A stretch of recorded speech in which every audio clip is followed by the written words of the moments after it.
Warning: this video contains sounds of lashing rain. I live in Scotland, and the rain here does lash sometimes against the window pane. There was nowhere in the house or in the car that you couldn't hear it, so this was the only time that I had available in the week to record the video. So you will hear some rain lashing in the background, and you will like it. Or at least put up with it, please. Sorry. Thank you.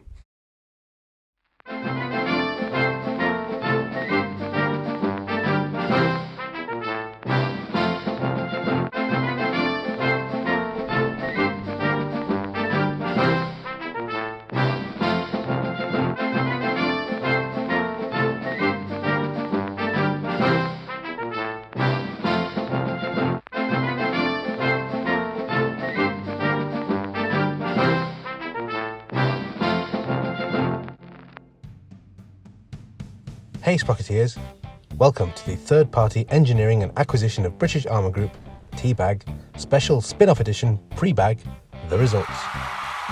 Oh boy, this was a tough one, and it shows, as we had numerous people attempt the challenge and pull out before completing their designs, which is sad because some of them were looking really awesome, but well, there you go. That left us with a field of just 17 qualifying entries, but the quality of those entries was top-notch. And this was perhaps the closest contest we've seen yet, especially in the aesthetics and sales pitches categories, where so many designs were nearing perfection it was difficult to differentiate the top 5 in those categories. Thank you very much to everyone who submitted their designs. We couldn't have these contests without you, and it's a privilege to judge your excellent work. As with last time, I was assisted by 2 assistant judges in this round, and I owe them a huge thank you as well. Before we move on to the results proper, I just want to quickly address the next round. T.E.A.B.A.G Round 5 will be posted in a couple of days and will return to the format and era we were in before P.R.E.B.A.G, which is just an interlude for a change. I posted a poll on the Sprocket subreddit, and the vote was strongly in favour of using the 0.113x test branch for the purposes of this contest, so please bear that in mind. I'll update you on how we respond to any patches or significant changes as we go along, but the bottom line here is that you'll have access to the advanced build mode for the next challenge, so I look forward to seeing some truly unique designs. As for the P.R.E.B.A.G results, as with last time, we will quickly run down the top 5 in each category and then focus on the category winner. The overall runner-up and winner are disqualified from category wins to allow more of your brilliant designs to be showcased.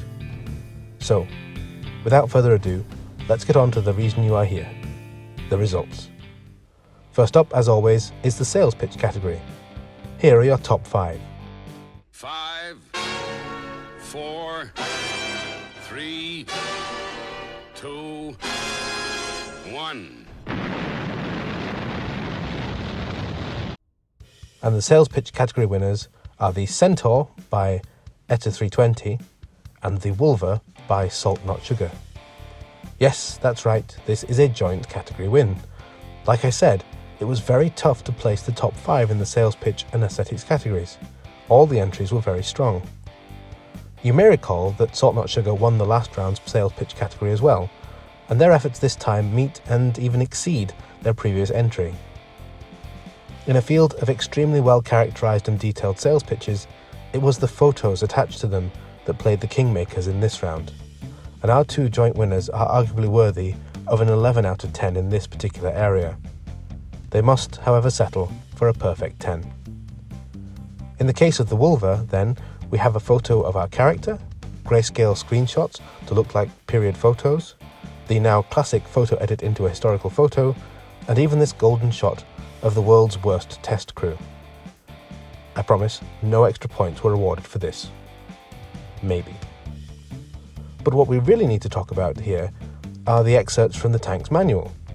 Here, Salt Not Sugar has not only earned top marks for pictures, but also used those pictures to contribute to their in-depth score as well, as these diagrams give us lots of extra details, especially regarding signalling equipment on the tank and such like. This is how you get 10 out of 10 for in-depths as well, people. You make us believe the tank is real by telling us about features that go beyond gameplay in the game Sprocket.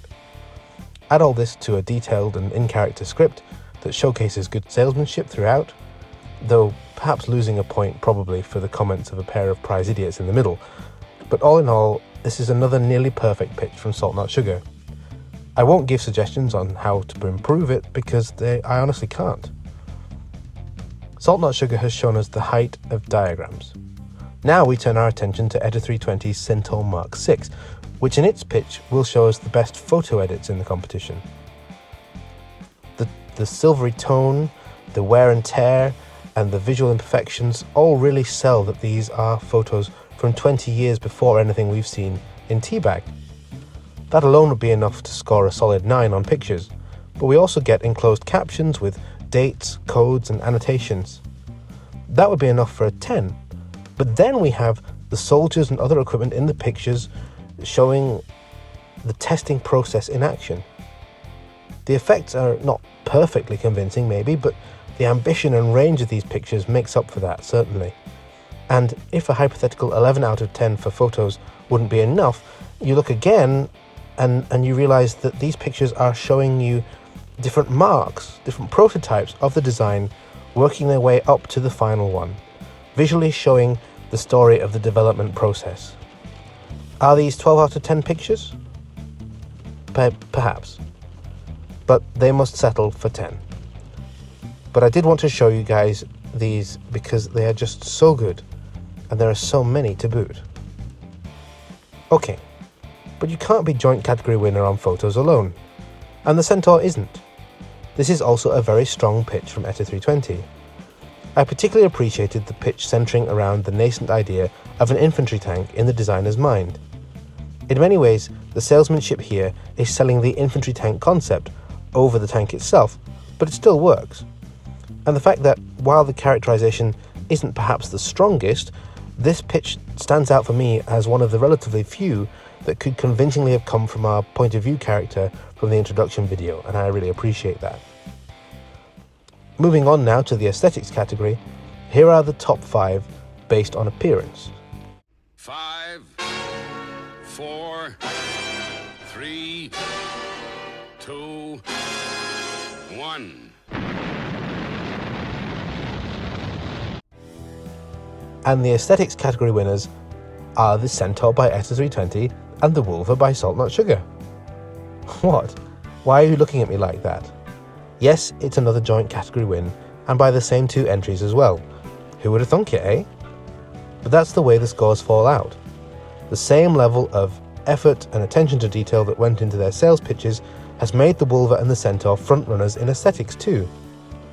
There was no shortage of painstakingly riveted designs of high detail this time around, making it essential that maximum points be scored in the X Factor category to secure a victory.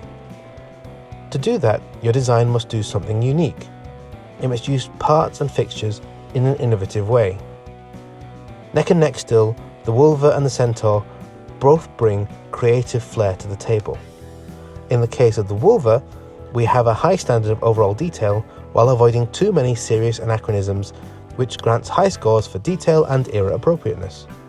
A couple of points were lost for era appropriateness, one for the cooling fan, which feels a little out of place in this circular form factor, for World War I anyway, and another one for having a turret. Now, this should be seen less as a penalty for having a turret, and more as a bonus point for a casemate style design, with that being the prevailing form for a tank in World War I. Where the Wolver shines, however, is in all the extra features and details. It's that X factor. The sales pitch mentions a multi-purpose launch tube, and here you can find it. The pitch mentions signalling lights, and they are present and correct. There's loads of thought out features here, but my absolute favourite is the flag. The flag eclipses everything else about this design and is worthy of a 10 out of 10 on its own. It's so cute. On to the Centaur Mark 6. This is a slightly curious one. At a glance, it seems well detailed and lacking any anachronistic features, and that's all true and it's well done, but it seems at first to be relatively conventional looking and Churchill-esque, which, let's be honest, is never a bad thing. You can pretend you don't like the look of the Churchill, but we all know you're lying to yourself and us deep down. It's just so tanky. Anyway, I'm getting sidetracked. There's a pun in there somewhere as well when you're talking about tanks, but never mind. It's when you look closer, and particularly at the back, that the Centaur gets interesting. I like how these side skirts have bars across the front of the tracks, for example, but when we swing round to the back, we find most of what makes this one special. Now, at first, I didn't like this rear end so much, but it grows on you the more you look at it, and let's be realistic, when you're doing no tanks land runs, you're spending a lot of time staring at your tank's rump. It better be an interesting one then, and the Centaur has got you covered in this area. I've never seen a tank that looks quite like this at the back. It's definitely unique and functional looking, but it's well done at that. The overall effect is a handsome and interesting tank that hardly puts a toe wrong aesthetics-wise, losing only a couple of points for the rotating turret as we previously discussed, and a slightly anachronistic looking cupola on it, but it's very nice work overall. Now we move on to the specification criteria category. Here comes the top 5. 5, 4, 3, 2, 1. And the runaway winner in this category is the Archangel Water Carrier by Pedro1_1. Firstly, if you don't get the reference in the name, go read up on the Mark I tank and where tanks overall got their name from. It's a very important part of tank history, and if you're into tanks, you should know it. So, if you don't know, you have homework. Just pause the video, do your homework. Alright. As a casemate design, Pedro clearly found himself benefiting greatly from the efficiency of weight and internal space that offers in a vehicle this large. Looking like it's just rumbled straight out of some ancient Egyptian fantasy, the Archangel managed to boast some of the very thickest all-round armour in this competition, and yet the weight remains surprisingly low, enough to score 3 points, despite looking like a pyramid on tracks. The rear armour lets it down a little bit, but it doesn't hurt the score compared to the full marks achieved for fuel and ammo stowage. Add to all this a highly respectable top speed of over 7 miles an hour, and you have a recipe for a specification criteria category win. Well done. Now our final category is the Proving Grounds. However, as this was a special World War I themed challenge, your tanks were tested on no tanks land instead of the sandbox Proving Ground. My assistant judge spent many an hour over the past 2 weeks trundling across that blasted wasteland testing out your designs. It was truly heroic work. We all know how unforgiving no tanks land is. We chose to do it this way as it seemed a more appropriate and relevant test of your World War I era designs. Scoring was based on handling, trench crossing, hill climbing, and completions, that being out of form attempts, how many times was a successful completion of the scenario made. So with that explanation out of the way, here are your top 5 performers in mobility. 5, 4, 3, 2, 1. And the winner in this category is... it's the Archangel Water Carrier by Pedro1_1 again.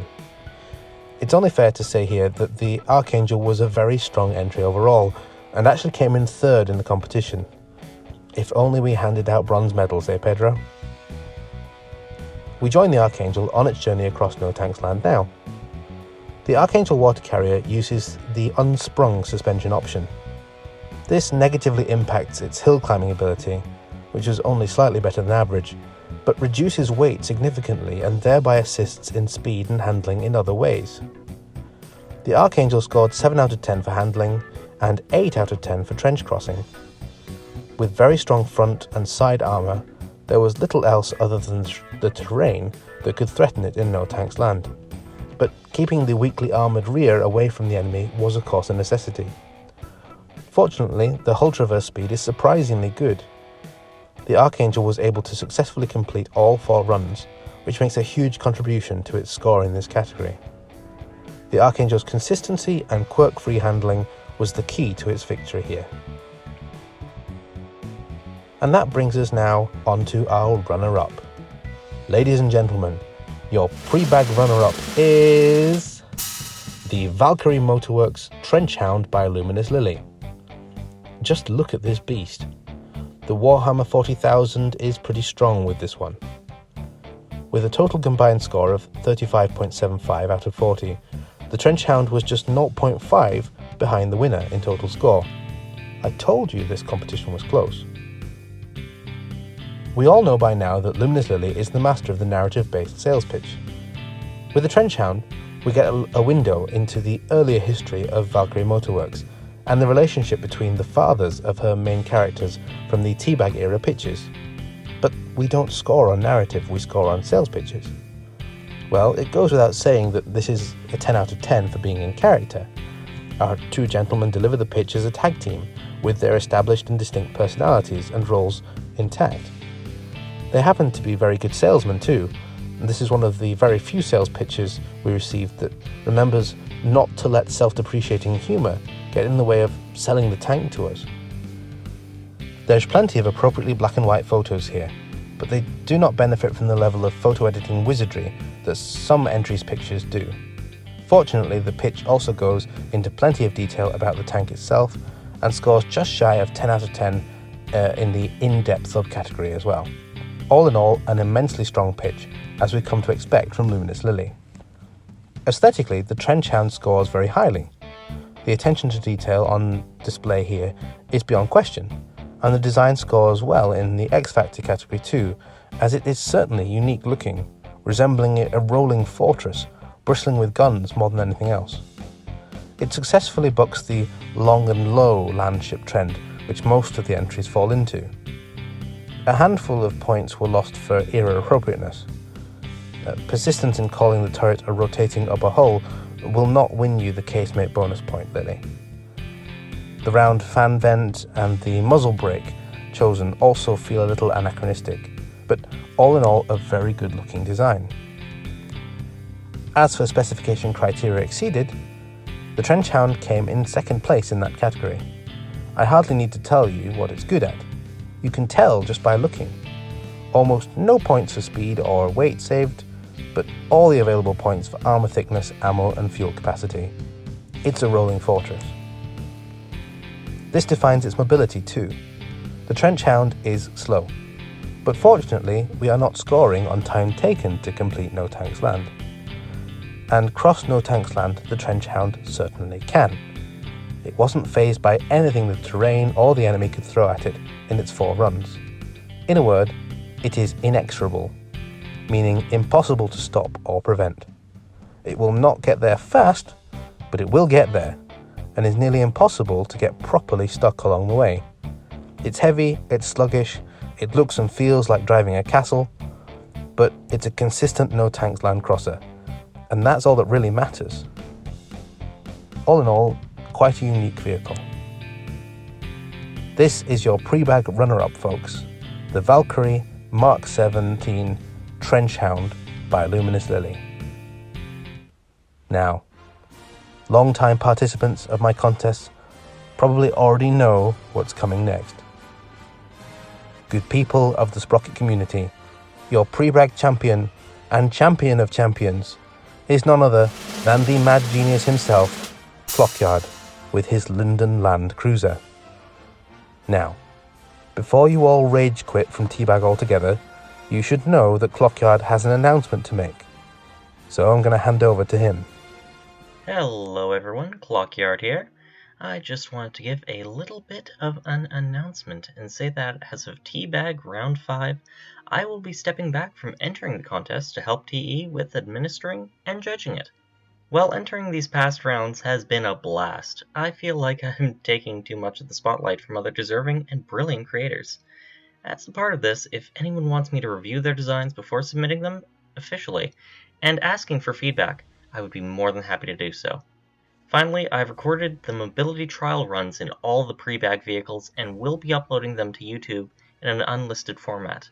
If you want to see your entry crossing the trenches and beating No Tanks Land with an epic orchestral soundtrack and World War I ambience playing in the background, just let me know. Back to you, TE. So then, let's take a good look at our winning design, shall we? As far as the sales pitch is concerned, it's extremely hard to fault the Linden Land Cruiser pitch. The narrative is enough to set the scene, and the characters without being overly long. The pitch is focused and detailed with good salesmanship, targeting each area where there were issues with the Mark I and detailing how they were addressed and how the design will surpass the Mark IV. Fully in character, fully in depth, with an air of practiced salesmanship befitting of an experienced manufacturer. This pitch only loses 2 points. 1 for the lack of a stats table, and 1 for the photos, which have been filtered to look the part for the period and are comprehensive in coverage, but again lack that wizardry that's needed for 10 out of 10 in that particular subcategory. All in all, an exemplary pitch. You owe it to yourself to go and read it if you haven't already. As far as aesthetics are concerned, the London Land Cruiser is top-notch. You can tell Clockyard really pulled out all the stops for his final contest entry.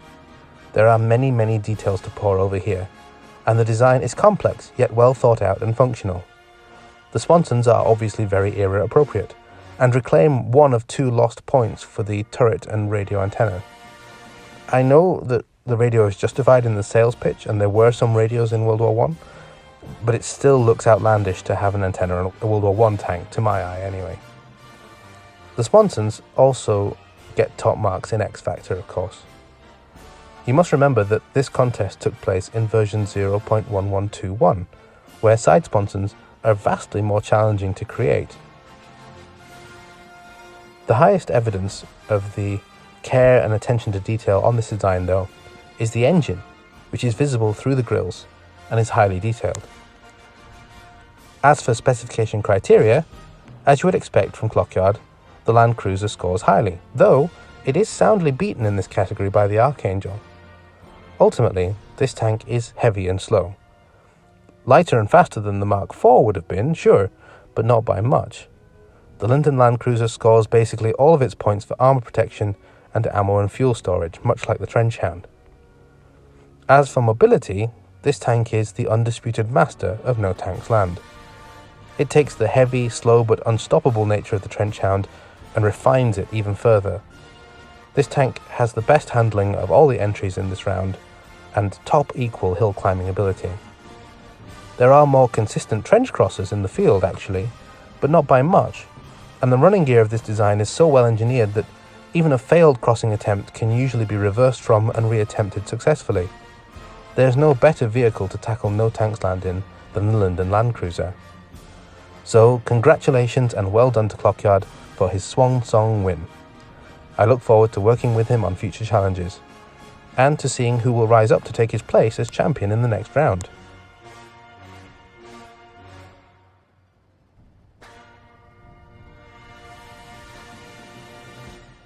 Before I go, there is one more award to give out, the Best Newcomer Award.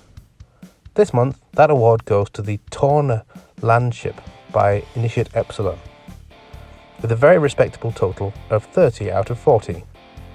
This design scored well for aesthetics, specification criteria, and its sales pitch, but was only mid-table for mobility. It's still a very good first showing on a particularly challenging specification.